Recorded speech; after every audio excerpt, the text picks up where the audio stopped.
नमस्कार दोस्तों, मैं हूं हिमालय सिंह और आप देख रहे हैं भोजपुरी पब्लिक न्यूज़। और आज की इस वीडियो में हम बात करने वाले हैं प्रतिज्ञा 3 के बारे में। जी हाँ, इसमें स्टार कास्ट एक और फाइनल कर दिया गया है और बड़ा स्टार कास्ट है, मतलब बड़ा स्टार है।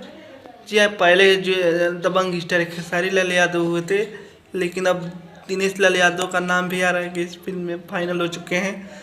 तो अब तीसरे हीरो को किसको देखना चाहते हैं कमेंट करके बताइए, और इसमें कौन सी हीरोइन रहनी चाहिए दोनों स्टारों के साथ, वो भी कमेंट करके बताइए।